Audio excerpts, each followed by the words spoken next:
Bueno, vamos a comenzar la clase.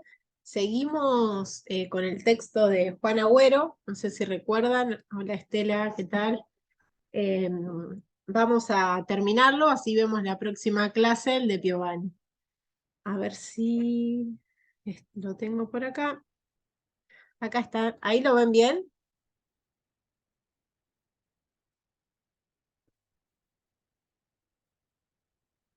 ¿Se ve?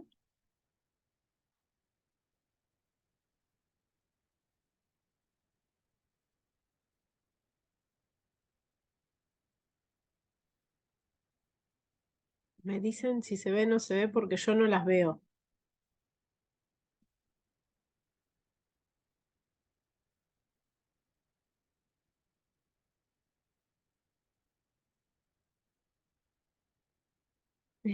No, no se ve. A ver, voy de nuevo. Me escribían y yo no las veía. A ver. Vamos por acá. Ahí se ve.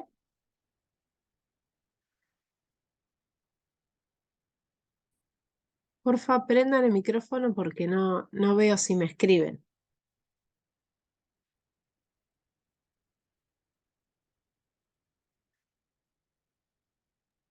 Sí, se ve, profe. Genial, buenísimo. Bueno, entonces vamos a seguir con este texto que habíamos terminado de ver, el positivismo.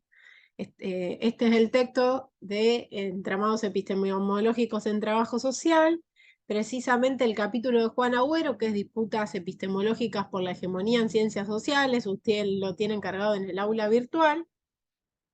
Y habíamos dicho cómo se va construyendo la ciencia moderna y la única forma de concebir el conocimiento científico, o sea, la ciencia moderna como hegemónica, el conocimiento científico como hegemónico. ¿Se acuerdan?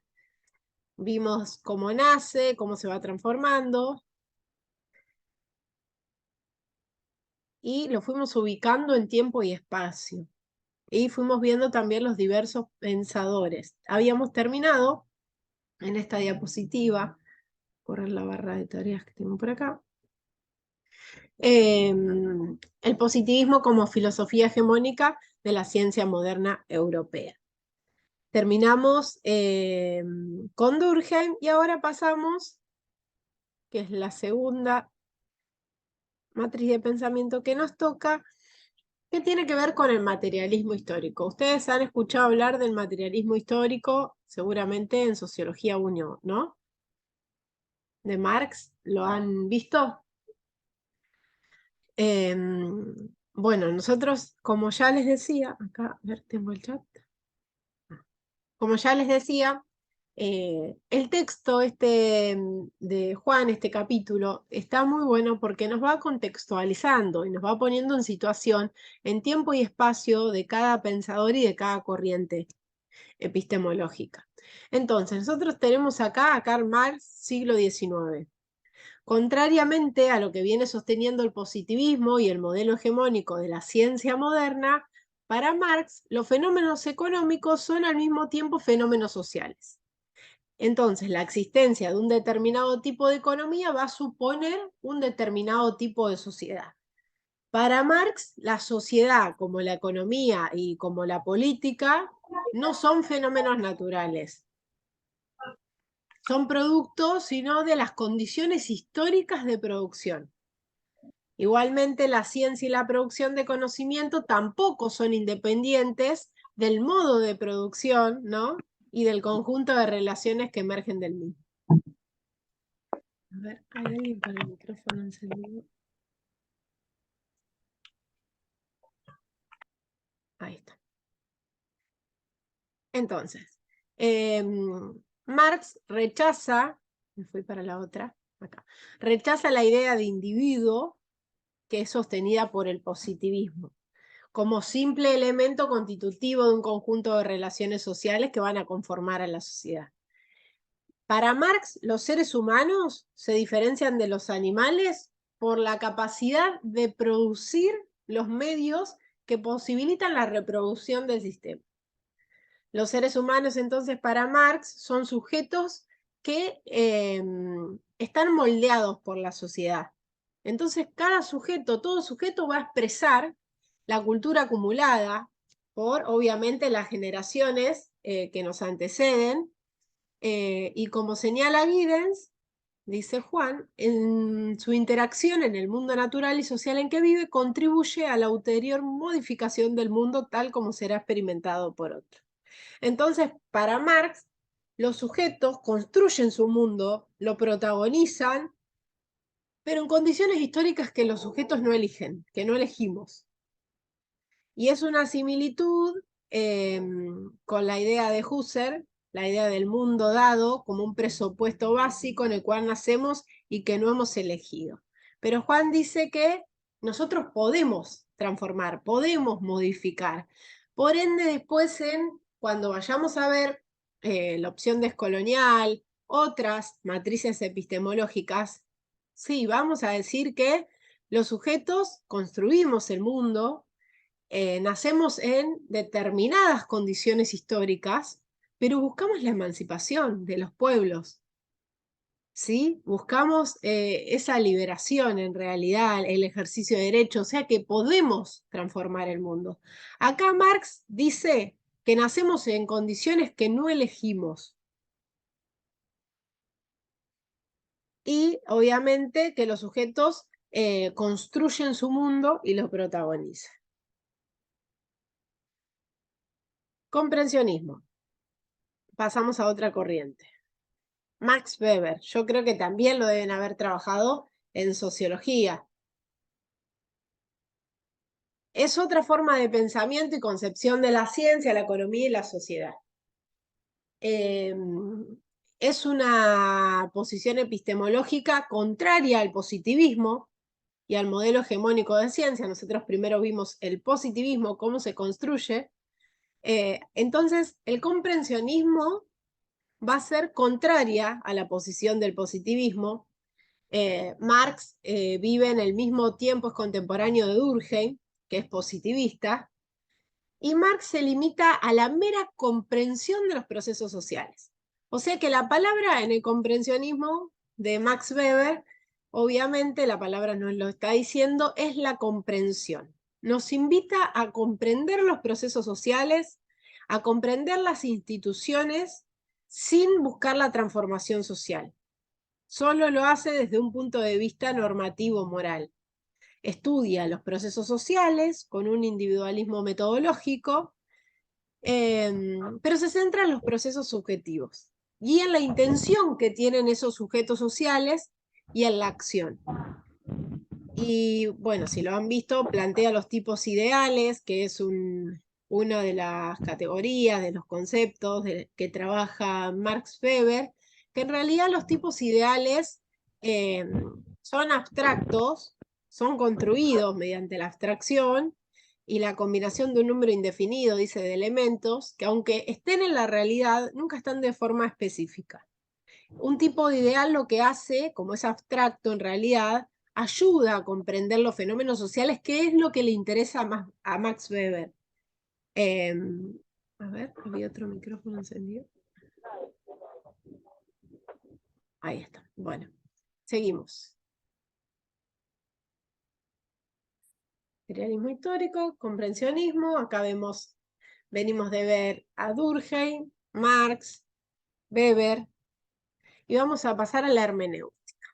Y acá nos vamos a parar en la primera mitad del siglo XIX. Acuérdense que para ir clasificando cada una de estas matrices de pensamiento, nos vamos a ir ubicando en tiempo y en espacio, o en los autores como referencia. Entonces, primordial, la hermenéutica, primera mitad del siglo XIX. Se pueden ir haciendo el resumen. Como teoría y práctica de la comprensión. O sea, fíjense cómo trabaja lo mismo que Max Weber. Y la interpretación surge en el mismo momento histórico que el positivismo. Plantea una forma de concebir la ciencia y el conocimiento científico distinta también al positivismo y al modelo hegemónico de la ciencia. Acá tenemos a Gadamer y a la obra de Schleiermacher, que orientan a la hermenéutica hacia cuestiones centrales por ahí de la filosofía, y señalan la conexión entre el lenguaje, la comprensión, la interpretación. La hermenéutica sería la ciencia y el arte de comprender, pero también de interpretar, que está basada en el lenguaje, en el discurso de ese sujeto, en el autor del discurso. Acá nos empezamos a centrar en el discurso de ese sujeto para poder comprenderlo y para poder interpretarlo. Es una actividad que está destinada a comprender a un autor. Entonces, la hermenéutica es una ciencia y un arte que permite la comprensión y la interpretación del discurso de un determinado autor. Es una actividad, es una herramienta que nos permite comprender a ese otro, incluso mejor que él mismo se comprende a sí mismo. Plantea el círculo hermenéutico acá. En el Power lo que yo voy tratando también es de hacer una columna vertebral de cómo se va llevando el texto, porque por ahí el texto resulta un poco complejo, por ahí hablamos de la hermenéutica, damos muchísimas características, nos vamos a uno de los autores, se profundiza bastante. Entonces, lo que nos permite el Power es ir llevando un hilo conductor del capítulo. Entonces, Juan acá plantea lo que es la hermenéutica, que si bien surge en el mismo momento histórico que el positivismo, va a tener un posicionamiento epistémico totalmente diferente. Acá uno de los autores, de pensadores de la hermenéutica, cómo la concibe y que plantea la idea de círculo hermenéutico. ¿Qué es el círculo hermenéutico para Schleiermacher? Lo que propone a través del círculo hermenéutico es buscar una meta que tenga que ver con el encuentro del intérprete con la obra del autor.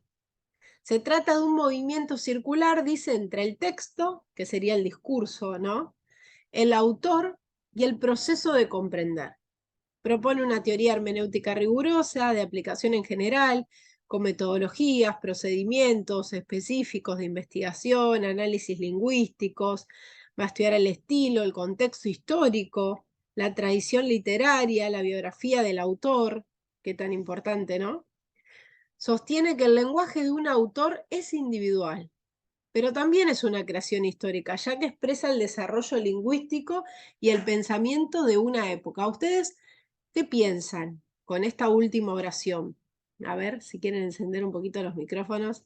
En cuanto a la hermenéutica, que plantea que el lenguaje de un sujeto es también una creación histórica y que expresa el desarrollo lingüístico o el pensamiento de una época. Cuando ustedes van a leer a determinado autor, ¿esto sucede?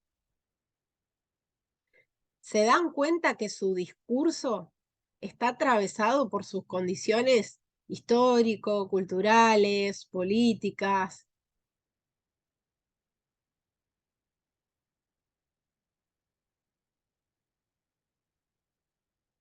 Pueden escribir por el chat, si no.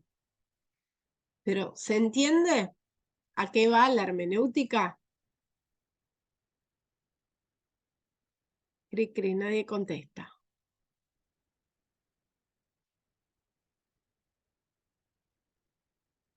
Bueno, seguimos. Pero está bueno para que haya un feedback, porque si no es un monólogo, les grabaría la clase y listo.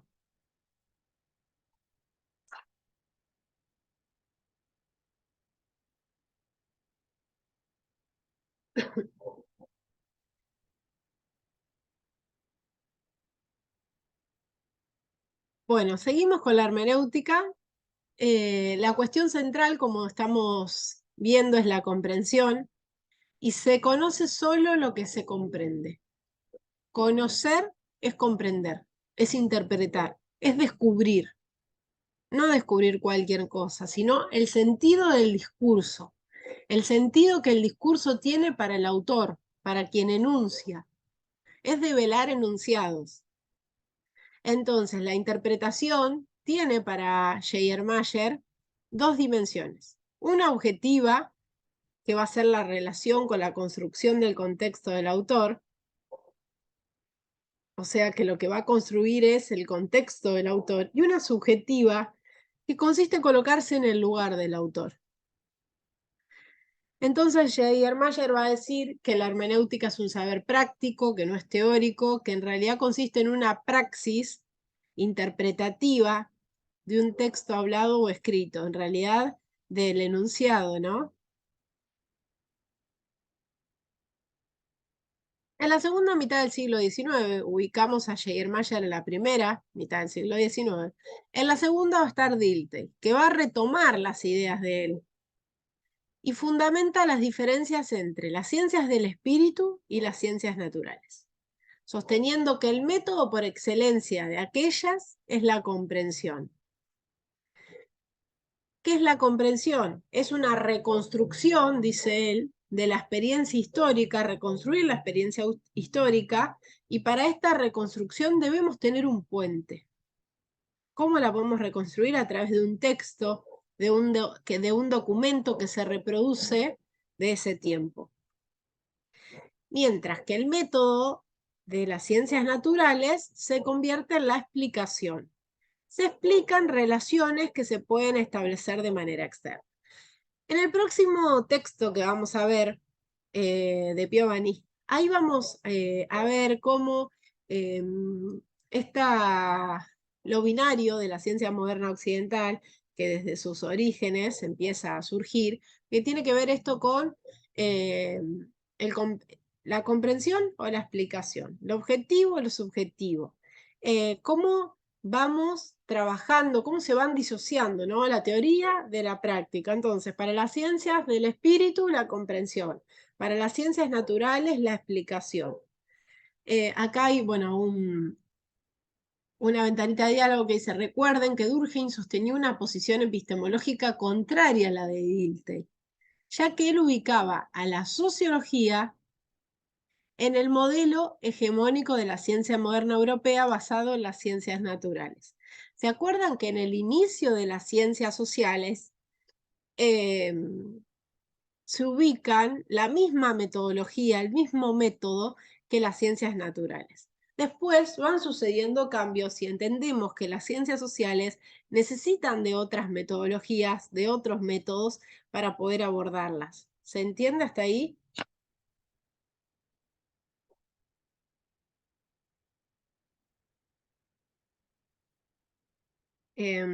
A ver, bueno.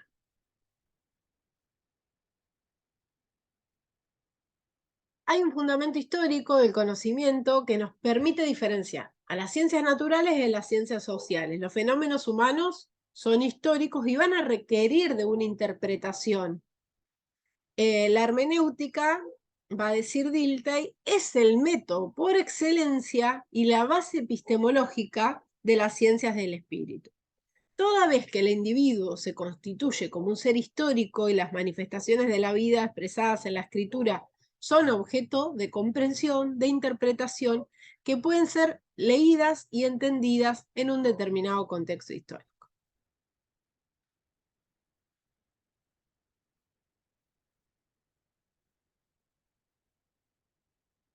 Entonces, por la hermenéutica se descubren los significados a partir de interpretar, ¿sí? A través de la interpretación como métodos. ¿Qué interpretamos? Las palabras, los textos, los enunciados de determinado autor.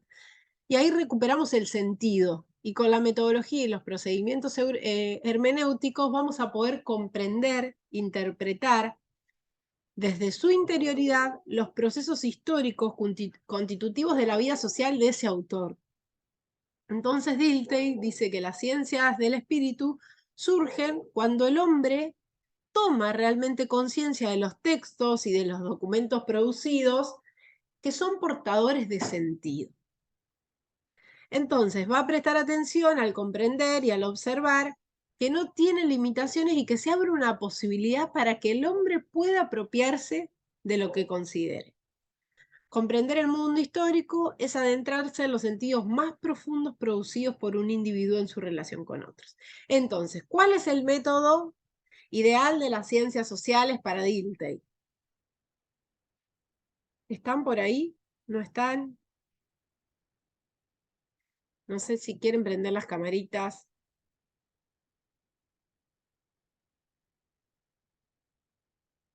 Chicas.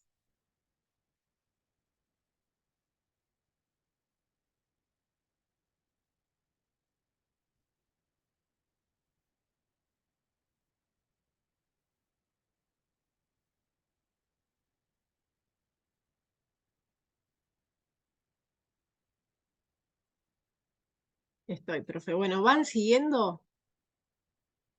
¿Cuál sería entonces el método, la metodología de las ciencias del espíritu para poder comprender e interpretar? Para Dilthey y para Schleiermacher. A ver si me siguen o estoy hablando sola.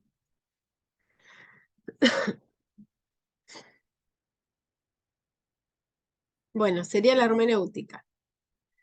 Seguimos entonces por la primera mitad del siglo XX y tenemos a Heidegger. Seguimos en la hermenéutica, o sea, estos son distintos autores que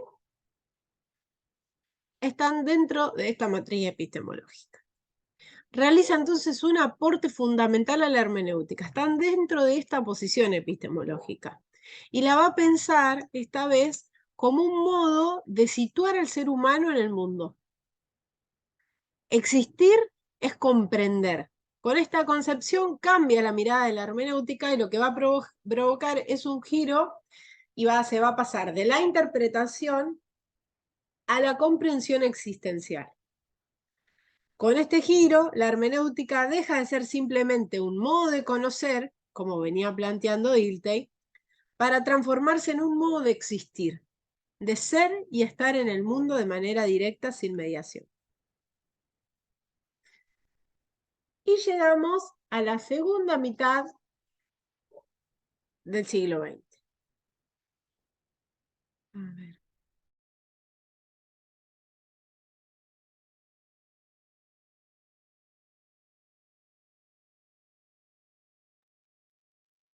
Acá nos vamos a encontrar con Gadamer y Ricoeur, que van a dar fundamentales aportes a la hermenéutica.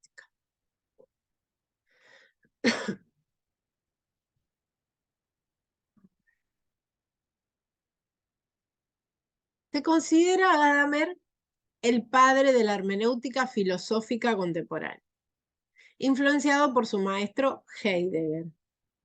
Pone de relieve el carácter móvil de la existencia humana y también de las formas de comprender, que dice que son siempre provisionales, al igual que el conocimiento científico. Va a criticar la pretensión de absolutismo de la ciencia. Ya dijimos que la ciencia se presentaba como absoluta, como hegemónica, como única. Entonces, va a criticar este absolutismo de la ciencia y va a sostener que nada es definitivo ni para siempre. Entonces, para Gadamer, la hermenéutica no es solo una teoría para comprender, sino que es una praxis humana también. Es un quehacer, es un oficio que pone en juego ciertos hechos. Bueno, acá ven cómo cada uno de los autores va entendiendo a la hermenéutica de forma diferente. El que interpreta, va a decir, un texto, siempre lo hace proyectando algo. O sea, cuando nosotros estamos interpretando un texto, va a decir Gadamer, que nosotros estamos proyectando en ese texto que estamos leyendo. Y tan pronto como aparece en el texto un determinado sentido, el intérprete proyecta como un sentido del todo. El sentido entonces aparece porque el intérprete lee el texto con determinadas expectativas, subjetividades, ¿no? Que se relacionan con sus propios prejuicios o preconcepciones. Ricoeur, va a decir, propone una hermenéutica a distancia. Una interpretación que surja del distanciamiento entre el autor y el lector. Acá el autor se ve muy influenciado a la hora de leer ese texto, ¿no? Está proyectando algo a la hora de comprender. pero está proyectando prejuicios, preconcepciones que no deberían interferir a la hora de intervenir. Ricoeur propone una hermenéutica a distancia, entonces sería una interpretación que surge del distanciamiento entre el autor y el lector. Sostiene que hay un yo, un estar ahí, que la hermenéutica tiene que develar en un texto. Interpretar, para Ricoeur, es develar el ser en el mundo contenido en el texto. Entonces va a analizar la apropiación del texto por el lector, las significaciones que tiene el texto para la vida de ese lector, y esa apropiación del texto lo va a llevar a reelaborar el texto, y este es uno de los ejes teóricos principales que va a trabajar este autor. Pasamos ahora al intuicionismo y vitalismo. Bueno, entonces vimos hasta acá la hermenéutica y distintos autores de la hermenéutica, que comienza, como ya dijimos, en el siglo XIX, en la primera mitad, hasta la segunda mitad del siglo XX. Anterior a la hermenéutica vimos el comprensionismo de Max Weber y vimos el materialismo histórico de Marx. Lo anterior lo vimos en la clase pasada. Bueno, entonces ahora pasamos al intuicionismo y al vitalismo. Tenemos a Bergson, contemporáneo de Durkheim, y es también francés, pero no es positivista. Está ubicado en una posición epistemológica diametralmente opuesta a Durkheim y va a criticar el positivismo, va a concebir las cosas como quietas, critica el positivismo y concibe las cosas como quietas, estáticas y compuestas de elementos que pueden descomponerse, recomponerse como elementos de un todo. Va a hablar de la realidad mecánica que se puede descomponer y recomponer arbitrariamente. Concibe una realidad ya hecha. Si lo ubicamos en tiempo, acá tenemos la fecha. Bergson sostiene que hay una realidad más profunda y auténtica. Una realidad que se va haciendo y que es posible descomponer en elementos intercambiables, porque una realidad que fluye en el devenir del tiempo solo puede ser indagada mediante la intuición, palabra clave. La intuición va a ser el conocimiento directo de un objeto.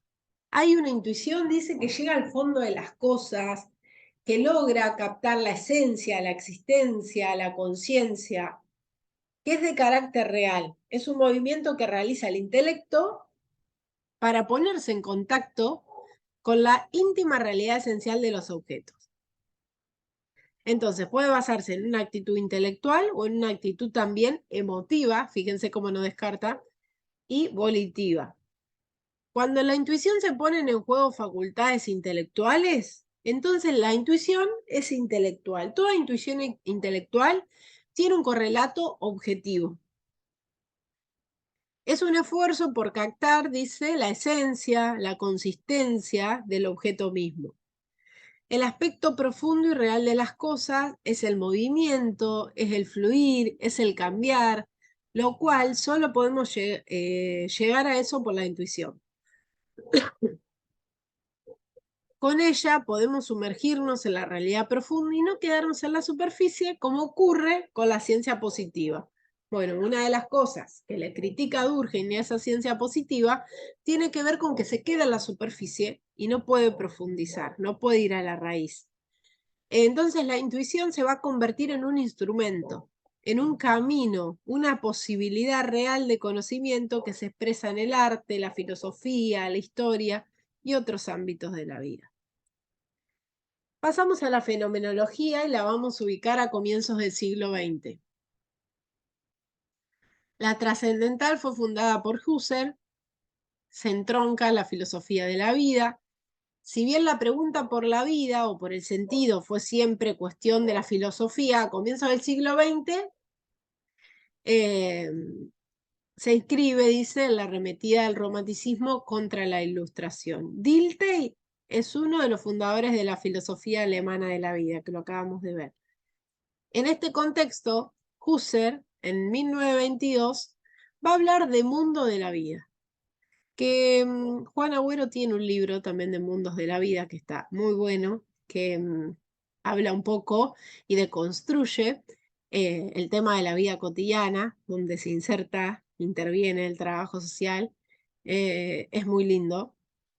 Influenciado, dice, bueno, por estos autores, proponían una visión natural del mundo, que estaba basada en la experiencia y en la intuición como punto de partida de toda teoría. Era como una rebelión, dice, contra la ciencia positiva. La filosofía se sentía desplazada por la ciencia positivista, que se justificaba a sí misma como creadora del mundo.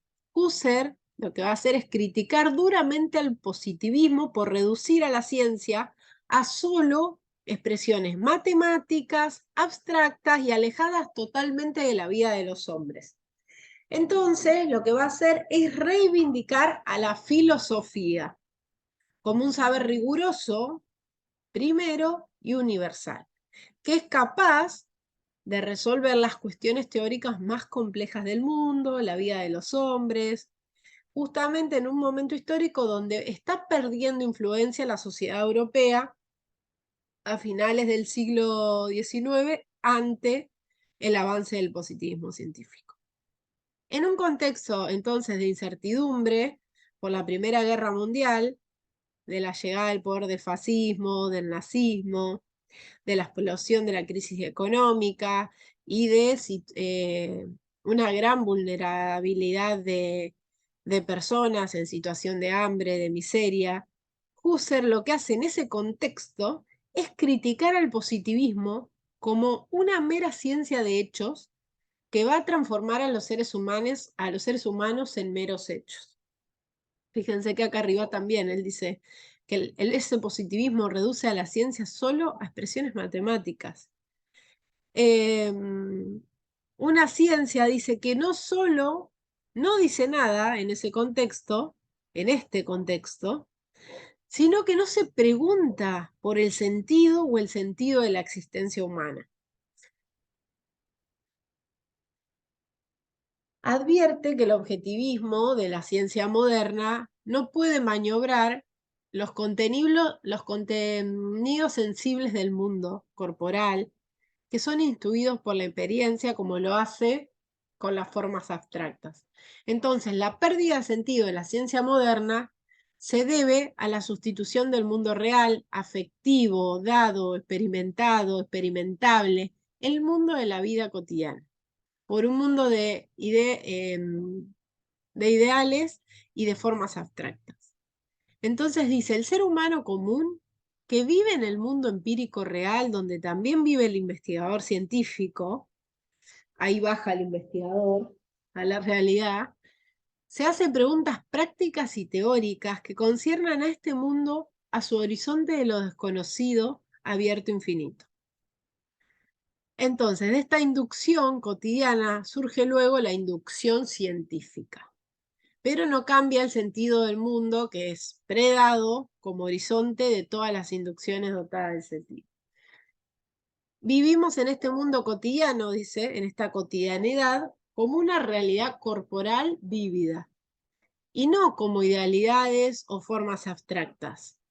Más allá de que la física o la matemática lo represente con otras formas abstractas, ideales, la vida se basa en la inducción y en su modo más primitivo, que induce a la certeza del ser de toda simple experiencia. Entonces dice que las cosas que vemos son siempre más de la que nosotros efectivamente vemos de ella. Por eso el mundo de la vida se presenta ante nosotros como una infinitud abierta de experiencias posibles, todavía no dadas.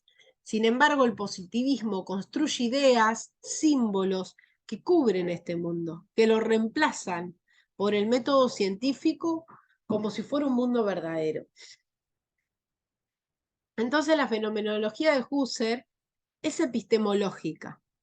¿En qué sentido? Se basa en la intuición reflexiva para poder describir la experiencia vívida tal como se constituye en la conciencia. Entonces busca captar la ciencia de la conciencia en sí misma, la presencia del hombre en el mundo y la presencia del mundo para el hombre.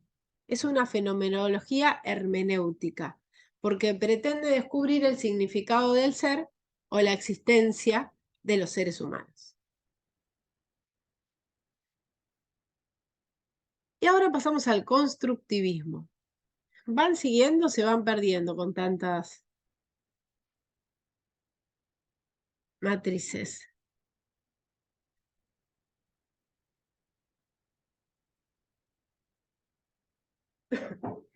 Vamos a pasar al constructivismo. Es un posicionamiento epistemológico distinto también al positivismo. Fíjense cómo planteamos el positivismo, planteamos la construcción de la ciencia moderna occidental como hegemónica, como única, como la única forma de construir conocimiento, y después vamos viendo distintas otras pensamientos que van a tener obviamente diferencias epistemológicas, metodológicas.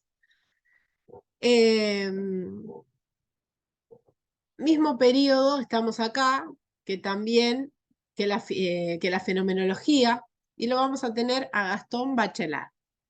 Uno de sus aportes más sustantivos es la transdisciplinariedad de la ciencia y su complejidad. Va a decir que la ciencia es estética de la inteligencia. Y cuando se presenta la cultura científica, su espíritu no es nunca joven, sino que es muy viejo y tiene la edad de los prejuicios. Va a decir que todo científico está condicionado por su historia personal, por el rol que desempeña en la sociedad. Esto va a echar por tierra la neutralidad valorativa de la ciencia. Vieron que al principio hablamos que era neutral, objetiva. Entonces, esta condición histórica y el rol que desempeña el investigador en la sociedad, según el posicionamiento de Bachelard, da por tierra la neutralidad valorativa de la ciencia moderna, que es uno de los principios del positivismo. Entonces, el conocimiento científico dice no se produce de una burbuja aséptica, sino en el contexto de la vida cotidiana, en la historia de la vida de que lo produce. Lo subjetivo está siempre presente en toda investigación científica. Aparece en esta idea del sujeto el autor de la obra, que el positivismo excluye, niega, omite, y con el sujeto se hacen presentes las emociones, los sentimientos, las vivencias, los valores, las creencias, las ideologías. Entonces, de esta manera va a cuestionar la objetividad de la ciencia moderna. Fíjense, vayan viendo qué les va interesando de cada una de estas matrices, de cada uno de estos pensamientos o autores, para la hora que tengan que elaborar el ensayo, el proyecto, cómo fundamentar.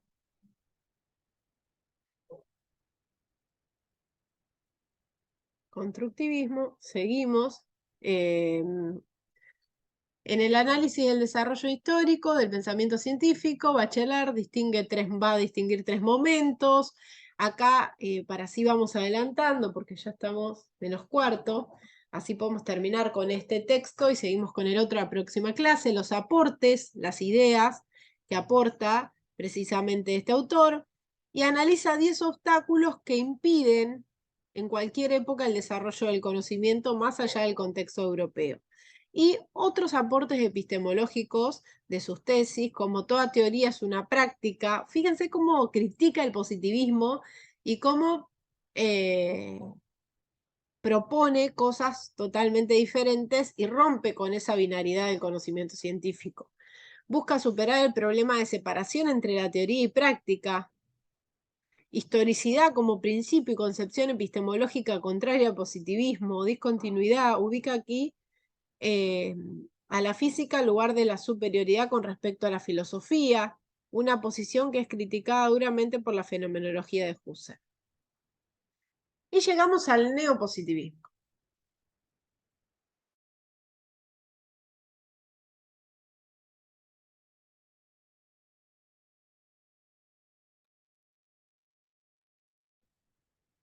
En el marco de las críticas contra el positivismo, de Comte, de Durkheim, que ya vimos al principio del Power,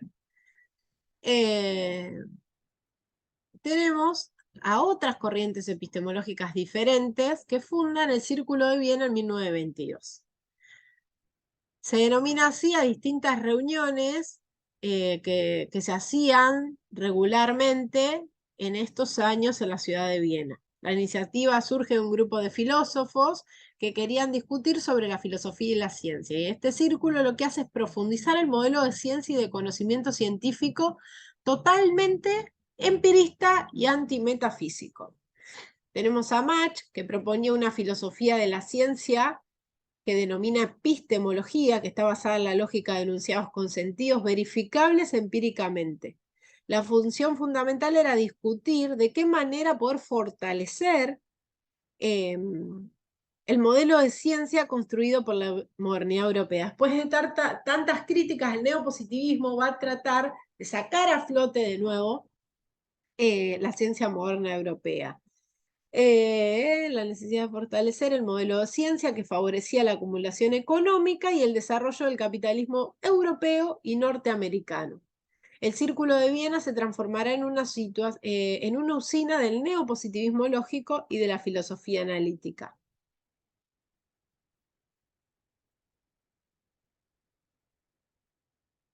Luego del neopositivismo llegamos a la teoría crítica, la Escuela de Frankfurt, 1930, Horkheimer, Adorno, Marcuse, no sé si lo vieron.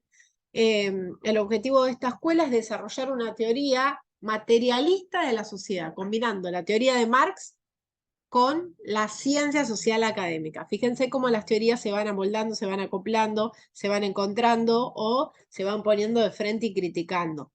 Tenemos a Horkheimer, la teoría crítica, referentes teóricos de estas corrientes son Marx, Freud, Hegel.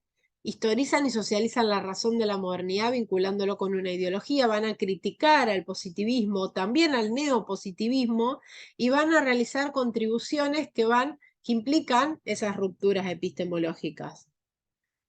Conciben a la producción de conocimiento con un sentido sociopolítico, y van a tratar de promover procesos de emancipación y de transformación social. Rechaza el cientificismo de la ciencia moderna, el empirismo, el naturalismo en las ciencias sociales, especialmente las concepciones de Popper y del neopositivismo del Círculo de Viena. Después tenemos el consenso ortodoxo, que es un paradigma vigente en las ciencias sociales entre la Segunda Guerra Mundial y el fin de la década del 60, conformado por Parson, Merton. Parson formula leyes generales que sirven para predecir, para controlar el comportamiento de la sociedad y de los individuos. Para él, no solo se basa en el positivismo de Comte y de Durkheim, sino también en Levi-Strauss, por ejemplo, en Lacan, y fundamentalmente en la teoría de los sistemas. La teoría de Parson es conocida como el estructural funcionalismo, es la asimilación de la sociedad a un organismo vivo y también a una máquina. Bueno, acá les dejo el Power, ahora lo cuelgo, lo van a poder ver. Así terminamos. Teoría de las revoluciones científicas, acá lo tenemos a Kuhn. La estructura de las revoluciones científicas contradice la hegemonía de la ciencia moderna, del positivismo basado en leyes, y demuestra que las leyes y las teorías se consolidan en el marco de determinados paradigmas. Va a definir la idea de paradigma, ¿no? Que están vigentes en comunidades científicas en determinados periodos históricos, y que estos paradigmas pueden ser muy distintos a otros periodos históricos. Va a definir paradigma, va a hablar de la etapa preparadigmática, de la etapa paradigmática y después de la crisis del paradigma. Esto lo vimos en el video de Darío Stanriver, no sé si se acuerdan. El disenso ortodoxo, Habermas, Bourdieu y Giddens, que en realidad es un acuerdo en contra del consenso ortodoxo que acabamos de ver, es un nuevo paradigma que se basa en la comprensión y en la interpretación a finales de 1960 y va a criticar la visión dicotómica en las ciencias sociales. Lo tenemos a Habermas, acá vamos a hablar de las categorías fundamentales de Habermas. Fíjense que va a hablar de nuevo de la categoría del mundo de la vida y con una nueva significación. Pasamos, seguimos con Habermas y lo que él plantea. Ahora fíjense, seguimos en el disenso ortodoxo, pero en el PowerPoint se muestra otro autor como es Bourdieu de 1970, Anthony Giddens, y llegamos al neoliberalismo. ¿Han escuchado hablar del neoliberalismo?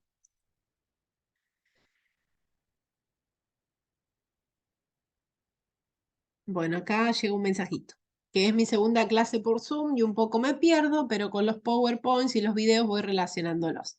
Perfecto, bueno, acuérdense que vimos el video de Darío Stanriver por ahora. Trabajamos también el texto, que es una sola hojita, las diferencias entre investigación e intervención que plantea la ciencia moderna, y este capítulo de Juan, que la idea es, a través del Power y de las clases, que podamos hacer un feedback para poder interpretar el texto y poder ir conociendo estas diferentes matrices epistemológicas, o sea, formas de pensamiento, posiciones políticas, epistémicas, ante el conocimiento. Sí, las clases se graban en el campus y están en la parte de tutorías virtuales. Ahí van a encontrar las clases grabadas y el material que vamos trabajando acá. En la próxima vamos a trabajar así el texto también de Piovani. Entonces llegamos al neoliberalismo, un sistema de pensamiento que es construido a partir del siglo XX, basado en las ideas de Mises, de Friedrich Hayek y Friedman, Milton Friedman. Estas ideas comienzan a difundirse después de la Segunda Guerra Mundial, cuando Estados Unidos construye un nuevo orden de posguerra. Consiste en una continuidad del liberalismo clásico de John Locke. Las fuentes de inspiraciones del neoliberalismo son el Círculo de Viena, que vimos, la Escuela Austríaca de Economía y la Escuela de Chicago. Estos tres autores que acabo de nombrar comparten una concepción de la ciencia basada en el positivismo, en el empirismo lógico, en la comprobación empírica de las hipótesis. Volvemos al positivismo. El método hipotético deductivo, el individualismo metodológico, los modelos de análisis matemáticos, estadísticos, experimental.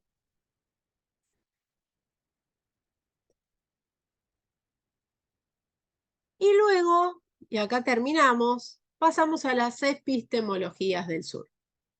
Entonces, dice, existen otras epistemologías que se vienen construyendo desde el sur y que entienden como metáfora del sufrimiento humano causado por la opresión y la dominación del patriarcado, el capitalismo, la colonialidad, la racialidad, el imperialismo europeo norteamericano, que tiene que ver con el neoliberalismo. El sur también está en el norte, dice, y el norte en el sur, entendido no solamente como espacios históricos geográficos, sino fundamentalmente como posicionamientos geocorpo, políticos, ideológicos. Entonces, estas epistemologías del sur se reconocen con distintos nombres, hay distintas. Están epistemologías otras, epistemologías del sur, insurgentes, fronterizas, se las nombra de todas esas maneras. Y se vienen construyendo de distintos movimientos políticos y también obviamente intelectuales, identificados como teorías de la dependencia, filosofía de la liberación, teoría de la liberación, estudios postcoloniales, descoloniales, los feminismos, indigenismos.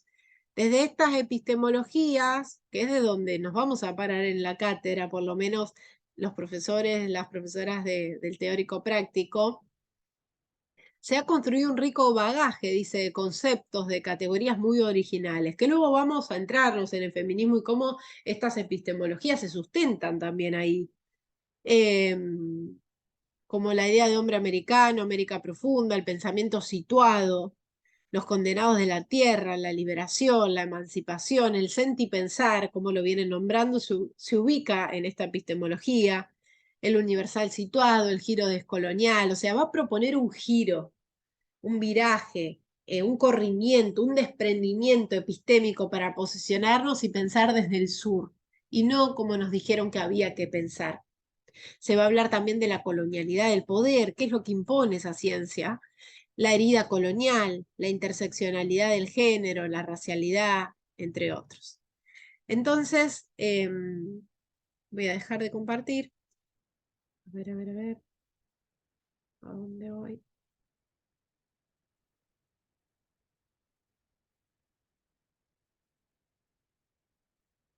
No sé dónde dejo de compartir. Voy a volver para acá. Dejar de compartir. Ahí estamos.